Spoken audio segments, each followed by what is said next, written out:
Jeremiah,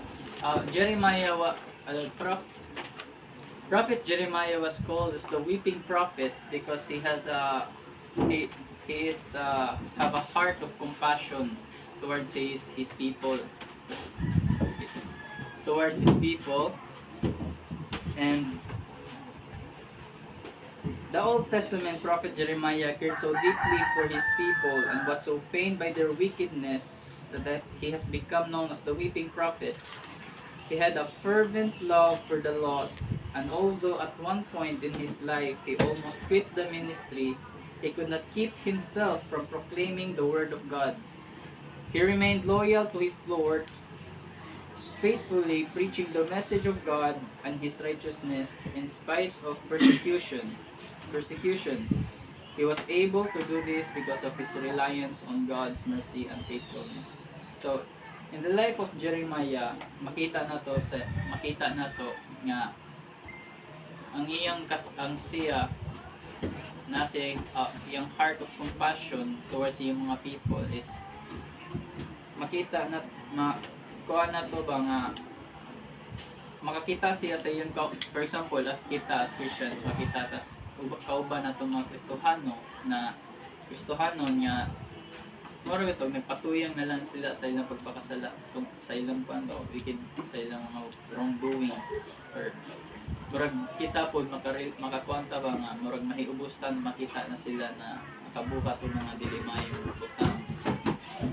And at this time sa time ni Jeremiah, kita na to nga sa ilang panahon grabe kuno kayo ang mga pangbinuhatan sa mga tao na nag-abot sa point nga mingingon siya diri sa verse 19 na my bowels, I am pained at my very heart. My heart maketh a noise in me, I cannot hold my peace, because thou hast heard, O my soul, the sound, the trumpet of the alarm. So,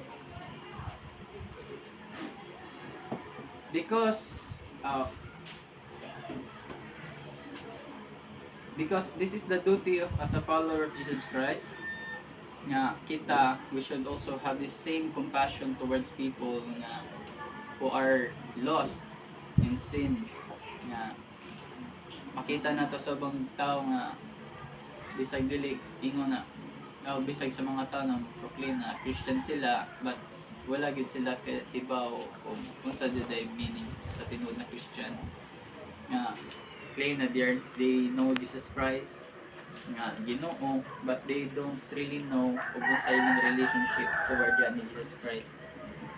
These wicked people are lost, kumbaga tawag nila are lost.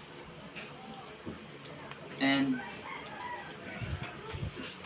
though si Jeremiah was also ingon diri nga almost quit his ministry tungod sa kawickedness sa mga katawhan, kay grabe ang persecution na iyang na experience and sa mga tao nga murag ipang-map na lang gid ko na siya ba nga dili na to ma kuan grabe kayo ang persecution na iyang na experience. So before we continue, I lead you in your word prayer. Dear God, living Heavenly Father, your Holy Spirit, Lord, be with us to help us, Lord. Open our hearts and mind, teach and preach your word, Lord. I pray, Lord God, help me, Lord, and sharing this word, Lord. Yung imong pulong ng akong mahatag, and diri Lord. Pray, Lord God, na guide. Lagi make understanding and wisdom, Lord. Thank you, Lord God, for the safety of each and every one of us, Lord. For this opportunity, Lord, to be here. Thank you, Lord God, sa many wonderful blessings. Thank you for goodness and faithfulness in our life. Yes, Lord God, for your protection all throughout the day. Be with us, Lord, all throughout the service. All these blessings, may pray. Amen. Amen. So,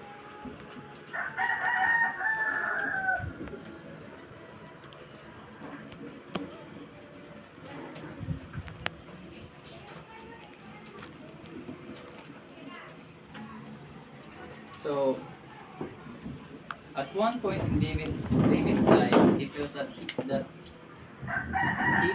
absolutely no one cared what he was what he was going through. In Psalms chapter 142, verse 4 says, I looked on my right hand and beheld, but there was no man that would know me. Refuge failed me, no man cared for my soul.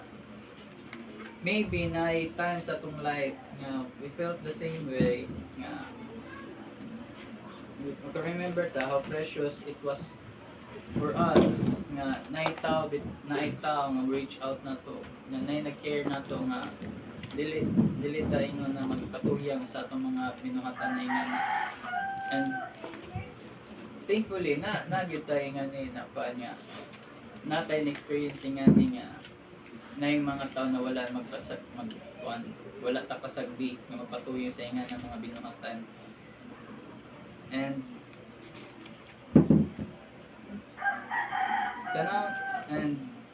kana siya nag-play na siya dakong role sa atong kinabuhi, and also nagtabang na nato siya nga ma-shape ta sa ingan ni nato sa atong ingan pagkatao. Diya ta karon na nag-alagad sa Ginoo. So, first point, love for the lost. Title sa tong kuan is Jeremiah, Heart of Compassion. First point is love for the lost. Of all the prophets of God, there is no doubt that Jeremiah was one who had great compassion for his people. The man known as the weeping prophet was greatly affected by the backsliding and sin that surrounded him. Unlike many, he did not allow himself to become lost. He cared enough to cry. He cared enough to do something to resolve the needs with which he was faced. Kalos, word kalos here means murag mangmanhid sa Bisaya pa, or kung makita ta sa atong mga fellow Christians mingon na iyang po nang kinabuhi sagdiran na sila, ilang po nang binuhatan sila nga po yung mga kuan. But no, Jeremiah here, iya yung preach ang word ni God towards nila. Iya silang correct with nila. Love for the lost mean nga ng mga tao na nangawa, but means nga for those people na wala pa sila kabati in Jesus Christ, wala sila kay ba o sa relationship nila in Jesus Christ, those are the people that are lost. And in Luke chapter 19 verse 10 says here, for the Son of Man is come to seek and to save that which was lost.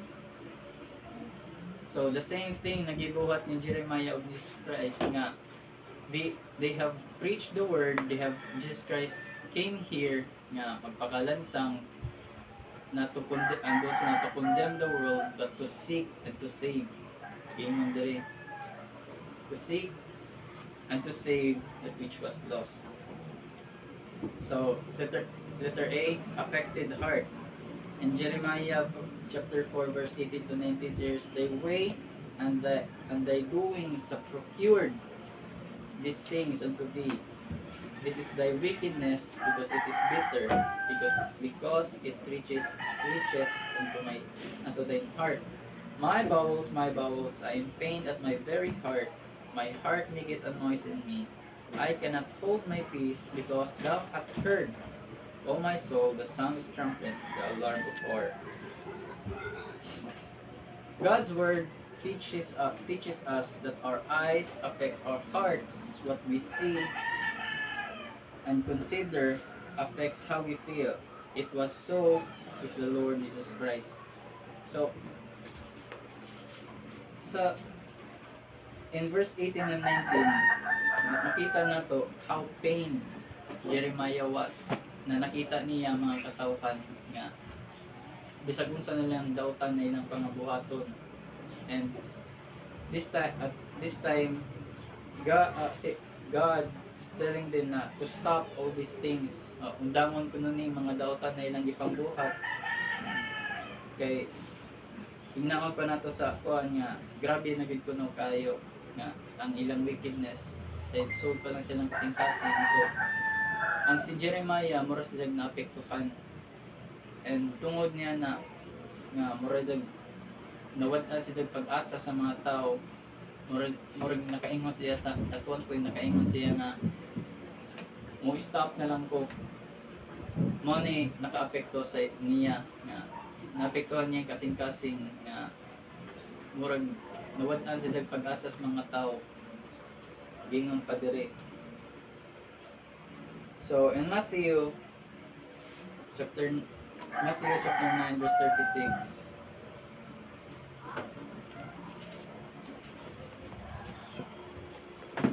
gingon diri, but when he saw the multitudes, he was moved with compassion on them, because they fainted and were scattered abroad as sheep having no shepherds. So moto ning abot si Jeremiah sa point nga murag ganahan na siya mingundang, but ug tan-aw ko na siya sa kuan ang pero ang pulong day ko no sa Ginoo, grabe gid ko no na dili niya kaya nga iya ra ni ilong-luom or iya ra ni ilong-ilong, but nakita gyud niya sa mga katawhan nga need jud nila ang gospel, need nila ang Ginoo silang kinabuhi, and need nila mabatian na need jud kuno nila mag-repent. Ingon dire, but when he saw the multitudes, he was moved with compassion. So same thing as Jeremiah, grabe ang iyong compassion sa mga tao.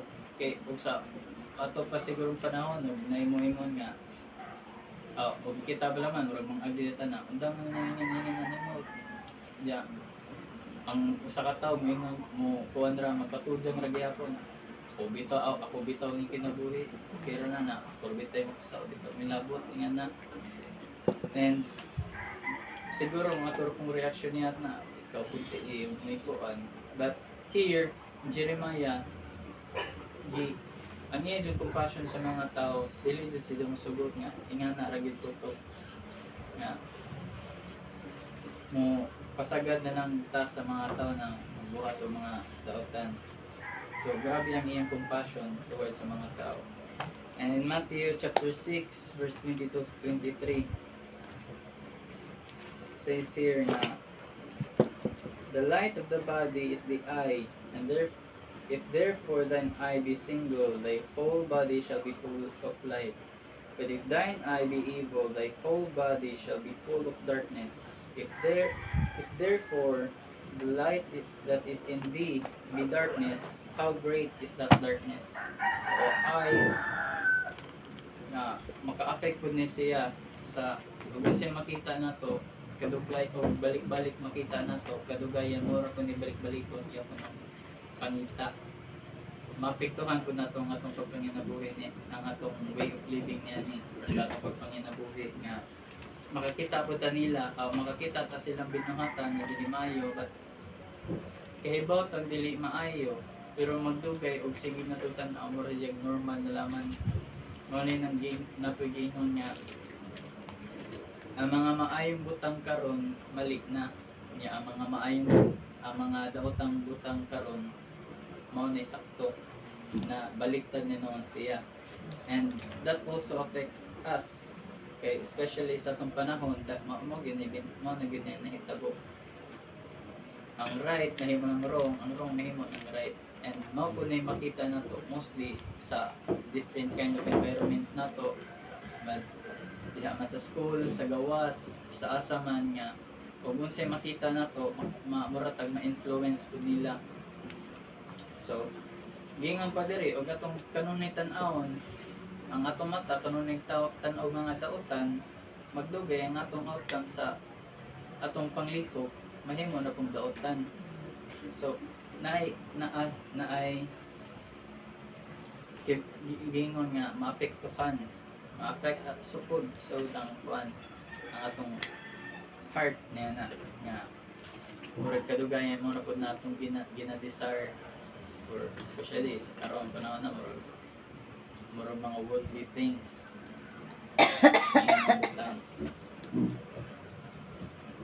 And so mo tong letter A, affected heart, And letter B, affected actions. In Jeremiah 20 verse 9, then I said, I will not make mention of him, nor speak any more in his name, but his word was in my heart as a burning fire, shut up in my bones, and I was weary with forbearing, and I could not stay. So, the affected action here is ingon siya, I will not make mention of him, nor speak anymore in his name. So, mauna niya ang time. Kita niya nga, di na niya kaya nga. Ganahan na siya mo stop sa ministry niya. Mo to ang action na kuha niya. Gitawag pa nato karon sa atong kuha nga backsliding or about mo na niya ang point nga wala di na taganahan mo simba, di na taganahan mo matis pulong sa Ginoo, murag na discourage na tag maayo, and murag dili na taganahan magpadayon sa atong ministry or gingon pa sa pag-preach sa word ni God, because God spoke to the heart of Jeremiah. He had to respond. It was God's word that inspired him and forced him to action. But gingon dire nga, but his word was in my heart as a burning fire shut up in my bones, and I was weary with forbearing, I could not stay. But still si Jeremiah wagid siya mingundang tungod kay mas grabe kuno ang word nga naa sa word sa Ginoo nga naa siyang kasing-kasing na dili siya mahimutang nga moingon ra sagdi na naman na sila diha. Medyo niya kaya nga muundang nga dili na siya moingon nga muundang nga kuan sa Ginoo, pulong mo share sa pulong sa Ginoo. At no, ang iyang compassion towards people bisag unsa nakalala ingon gyapon siya nga, and I could not stay kay samtang siguro yung gihunahuna ni kay ingon siya nga dili gid niya kaya na ilumloob ang pulong sa Ginoo. He could not stay. He could not stay put, kumbaga nga kung siguro ang atong buhaton na ni mura dili ta katog kuan ba nga dili ta makatog magunahon nga ang mga binuhatan sa tao ingani dili nato kay na dili nato i-share ang puno sa Ginoo. Nasa Christian dapat usasad na sa ato mga attitude towards sa mga tao. Dili nato kaya nga dili nato i-share ang pulong sa Ginoo. So Jeremiah was so overcome with the message of word of God that he literally could not withhold himself from delivering it, even though out of discouragement he had vowed to leave the ministry. Ingon diri murag givow to kuno niya dili na gid ko. Bahala na murag kita po na bahala na sila na lang may kuan na kapoy na ko kay lalaya po mga tao. Murag dili na gid sila mo kuan ni dili na gid kuan sila pag-asa na magpagtupa. But he could not gingon diri dili ko na siya dili niya kaya i-withhold yung kaugalingon. So in Acts chapter 4 verse 20, yan sa Acts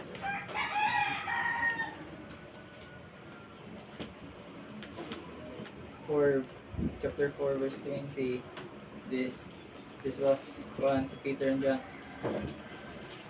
Mag-start na nagbasa sa verse 19. But Peter and John answered and said unto them, whether it be right in the sight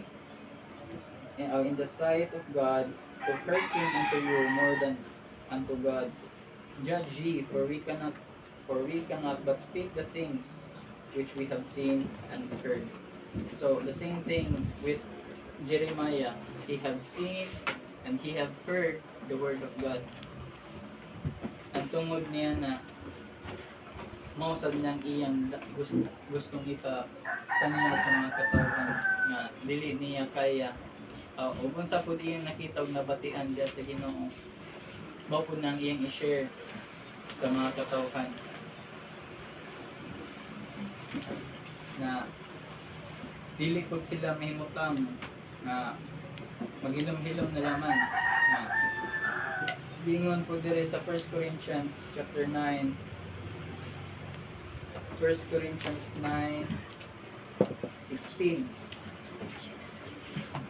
Chapter 9:16. Gingon dire, for though I preach the gospel, I have nothing to glorify of, for necessity is laid upon me. Yea, woe is unto me if I preach not the gospel. Gingon dire necessity. Ibig sabihin importante gid or kailangan day ko no na i-preach na niyang i-preach niya ang gospel towards people because need po na nila. And same thing as atong pangbuhaton na natay mga activities nga gospel tracts or mag soul winning, need murag same thing na murag po so sa atong kasing ba need na to i-share to nila ang gospel kuan sa eskwelahan na daghan mga curious about sa mga inganong butang then nag-start na sa mga question but little by little or nanaputay plant nanaputay seed na gitanong silang kasing-kasing sa simple ra na istorya pero sa kadto na pag istorya ra laman natay mga pamaagi nga butang gid na to ang seed silang kasing-kasing nga over time grow na siya. Same thing na nahitabo na nila kay Ryan, nila Peter nga na nahitabo tungod ra sa mga kuan ba sa pag-istorya about sa word ni God sa gospel hinahinay na po na silang nag-grow na ang Ginoo na maglihok nila na mag-grow sila ang seed na giplant na to nila mag-grow na ang Ginoo na bahala na mag-grow niya. So motto letter B, affected action, and point 2 says loyalty to the Lord. So despite the fact that it was neither a popular position nor the position of the majority, Jeremiah realized the importance of being loyal to the Lord. So letter A in his declarations.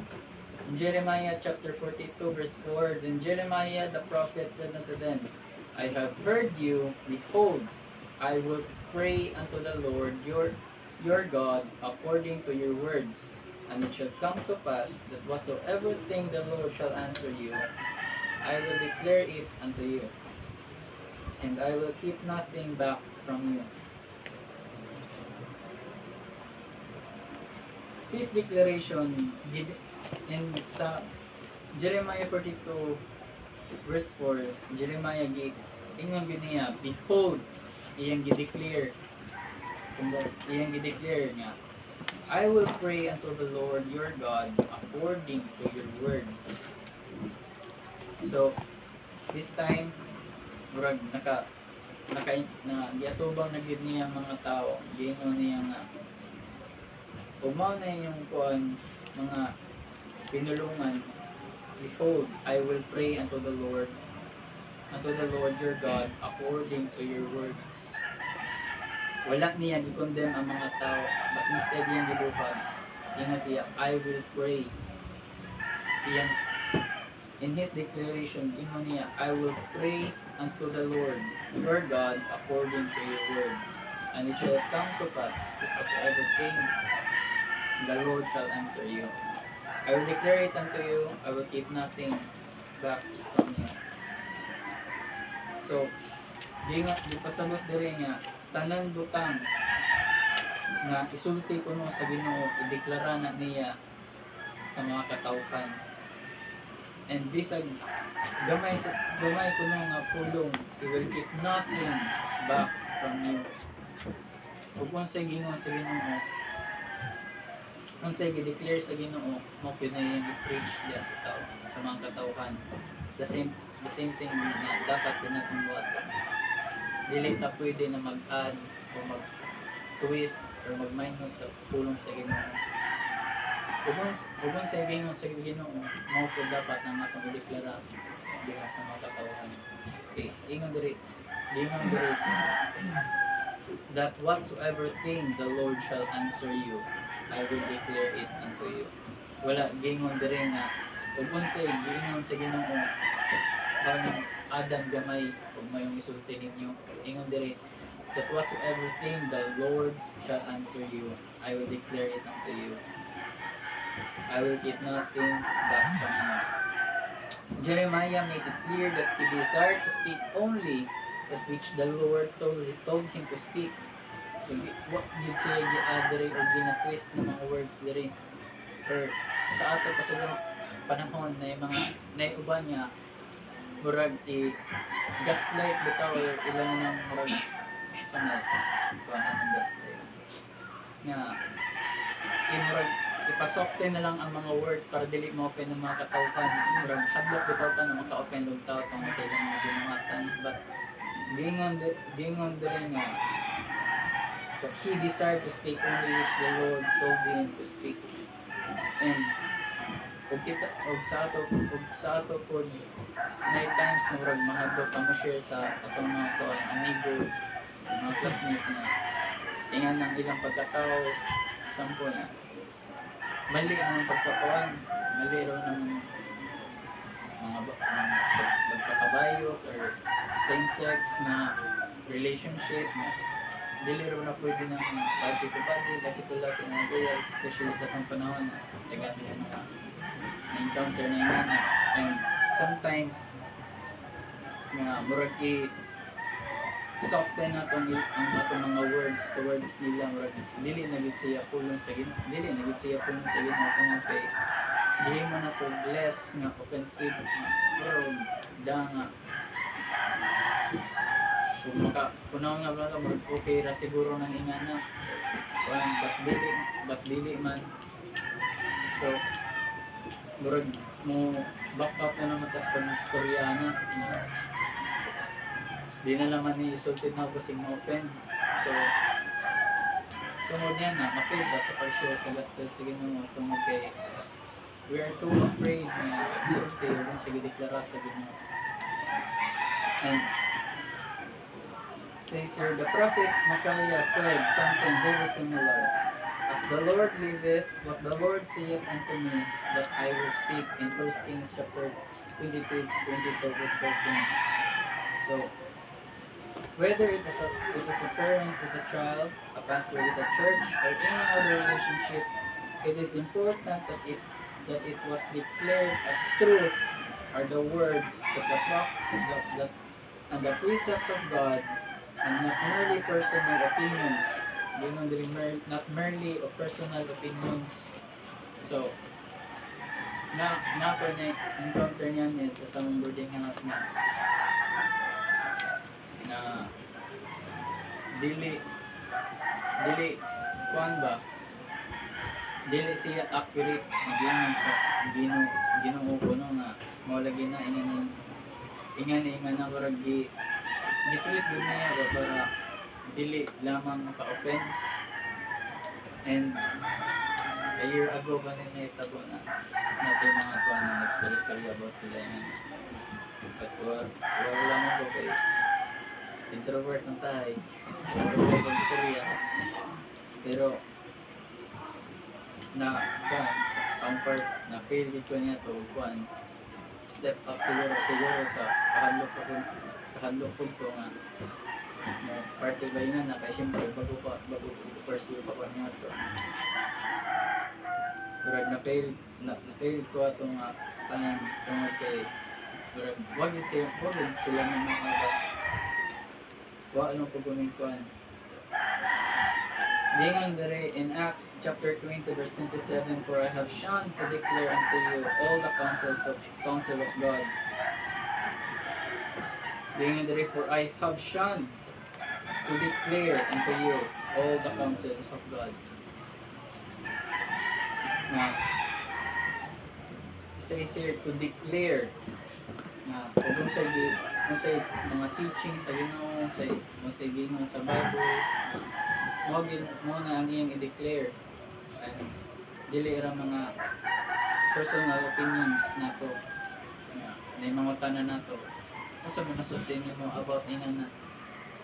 Asa may masulti nimo ni ana na mao man kanang gingon sa Ginoo. Kung mo sa gingon sa Ginoo, mo dinay gingon sa Ginoo. We cannot twist it, we cannot add to it, we cannot subtract ang na dili ta pwede na kuan. So, saan mo pagkaibaw na maluwas ka? Dili nato isulti ang atong personal opinion, but kung sa gingon sa Bible, mao na yung atong i-declare po nila nga mao ni siya. Mao na gingon.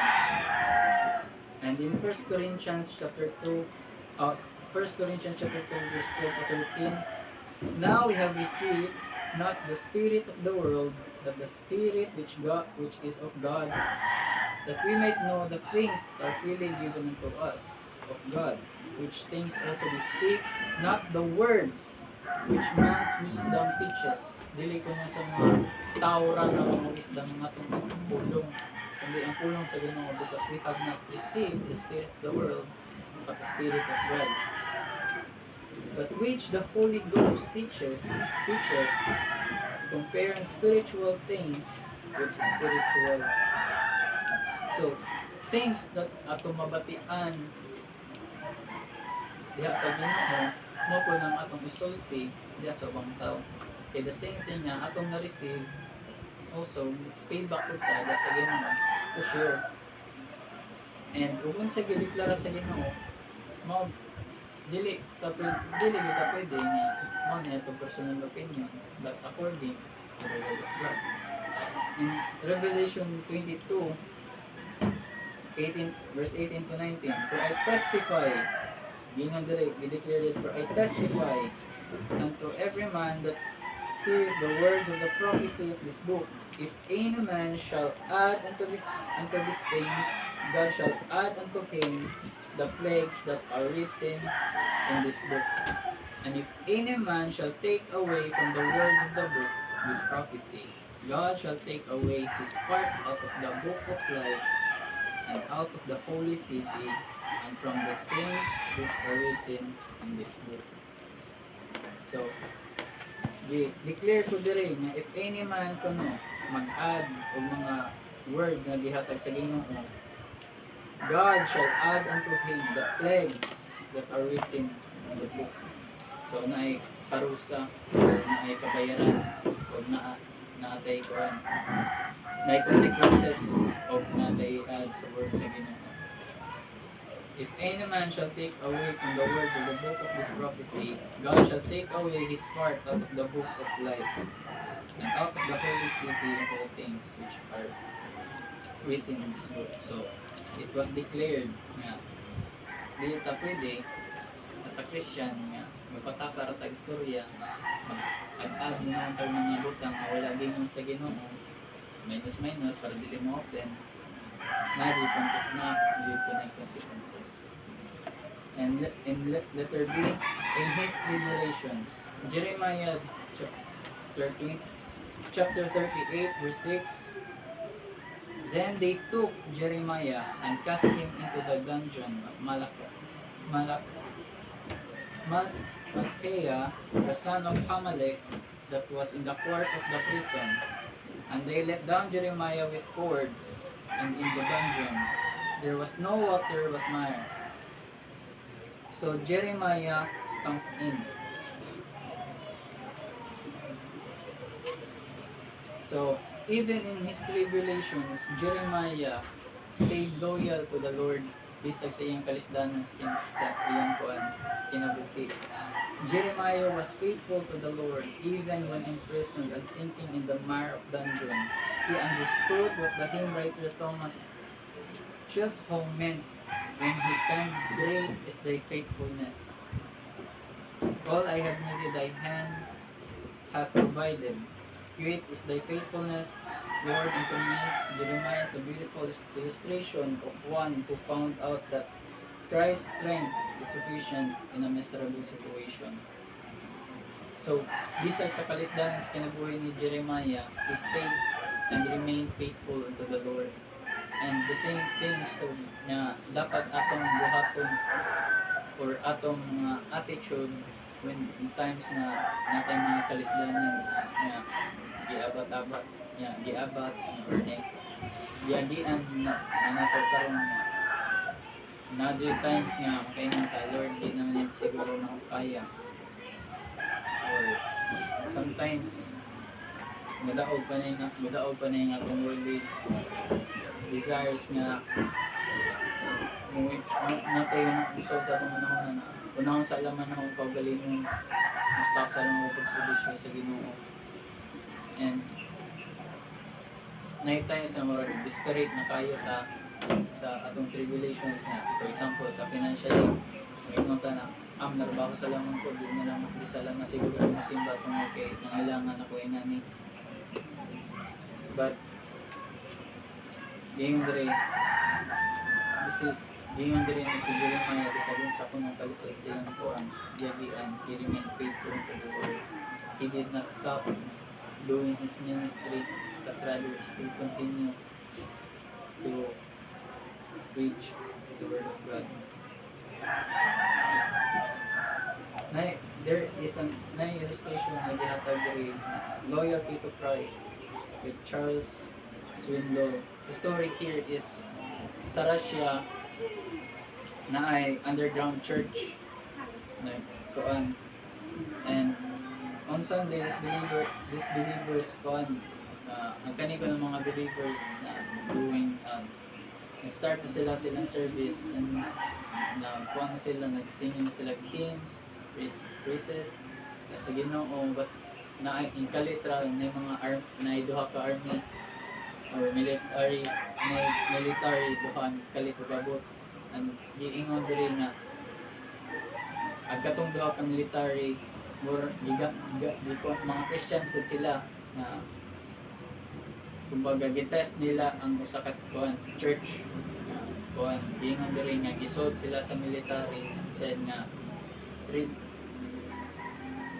renounce your faith unto the Lord na ganahan pa po mong buhi panglakon mo diri panghawa na mo kung kinsa tong ganahan niya magpabiling diri para sa Ginoo surely ma-face na tong consequences or di nga pa diri ang dahil pamilya na pabiling diri and ang daghan ko ng mga tao sa church nga nanagan tungod sa kahadlok so kibali ilang gidaganan ang kuan ang dagan sila away from God they did not remain faithful kumbaga makita na to sa illustrate diri nga gingon diri if you wish to renounce your commitment to Jesus Christ leave now and then 2 or 3 quickly left then another after a few more seconds 2 more. This is your last chance. Either turn against your faith in Christ, he ordered, or stay and suffer the consequences. Then another left. Finally, 2 more in embarrassed silence with their faces covered, slipped out into the night. No one else moved. Parents with small children trembling beside them looked down reassuringly. They fully expected to be gunned down or kusilon na kuno sila or at least mapriso. Pero taod-taod ko no, ingon ng sa ka-soldier na sarado ang pultahan, lock the back at those who stood against the wall and said, keep your hands up, but this time in praise to our Lord Jesus Christ. Brothers and sisters, we too are Christians. We were sent to another house church several weeks ago to arrest a group of believers. The other soldier interrupted, but instead we converted. We have learned by experience, however, that unless people are willing to die for their faith, they cannot be fully trusted. What if lagi may tabunin na to na kumbaga i-test ko na atong faith umabot ng panahon niya na especially sa China siguro to na may missionary na gipaulit na kuan kasi prisohon sila kaya nga na and sigmabot ni sa itong time na i-test ang atong faith gingon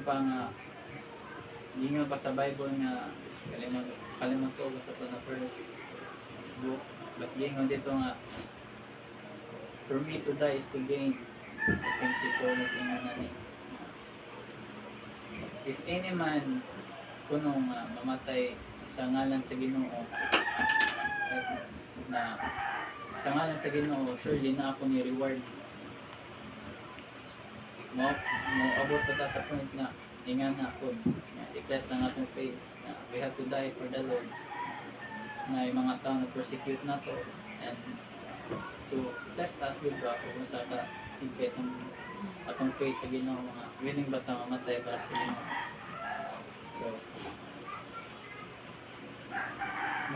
stay loyal ba ta sa Ginoo, umabot ba ta sa ingan na point. And and let her be in his tribulations. And last point, number 3, light of his life. Light of his life. Throughout the Bible, we can see things evident in the lives of many great men of God. For John the Baptist, the theme seems to be the coming Messiah. For Apostle Paul, it appears as the gospel of the risen Savior. For Jeremiah, his constant theme is the mercy and faithfulness of God. Letter A, mercy. This I recall to my mind, therefore I have hope. It is of the Lord's mercy that we are not consumed, because his compassions fail not.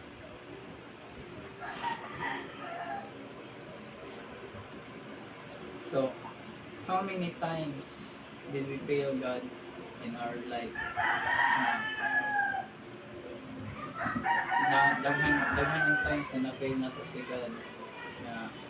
But His mercy was still sobra-sobra pa. Gingon pa sa Bible, we cannot out-sin God's grace sa atong kinabuhi. Bisag nun sa taka, daotan sa una, pero ang mercy sa Ginoo, ang kalori sa Ginoo na nagyapon. Makita na to sa itong kinabuhi karon na hangtod karon na pagyapon ta diri. Wa niya pasaglit sa mga kalisdanan natong gihapon. For example, sa mga bagyo, mga liton. Okay. Bisag unsa pakadawtan ng atong gipangbuhat sa una, but still ang mercy sa Ginoo mas nagdako pa or ginoo pa abundant. Jeremiah talked about the mercies of God, but he did more than simply talk about mercy, about God's mercies. He himself was merciful to the people of Israel, while it would have been easy to give up on them because of their sin and wrongdoing. He prayed, he wept, and he encouraged his countrymen to come back to God. Si Jeremiah, wala na kung siya mag-talk about the mercies of God. Iyan yung gibuhat adlaw-adlaw. Ipakita po din niya sa mga tao na as a Christian, dapat maupod niya ang atong buhaton. We should also be merciful. Gingon pa to be like Christ, not to be our own versions, but to be like Christ nga. Kung sa ang Ginoo nako, maupod kita sa mga tao. So, we should not only talk kung dapat mo po ni-apply or comprehend na to adlaw-adlaw. We should be also merciful to other people. Letter B, faithfulness. Last point in Lamentations chapter 3 verse 23. They are new every morning. Great is thy faithfulness.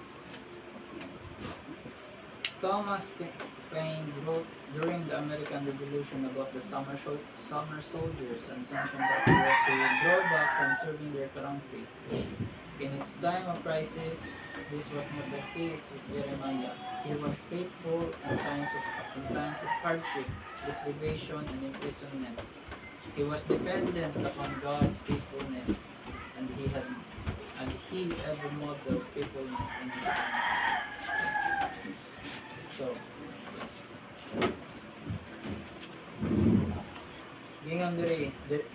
sa Lamentations chapter 3 verse 23, they are new every morning. Adlaw-adlaw bago kuno ang grasya sa Ginoo, ang faithfulness sa Ginoo, ang mercy sa Ginoo. Dili nato adlaw-adlaw pud ta gihatag blessings. Adlaw-adlaw ta gi panalikdan sa Ginoo.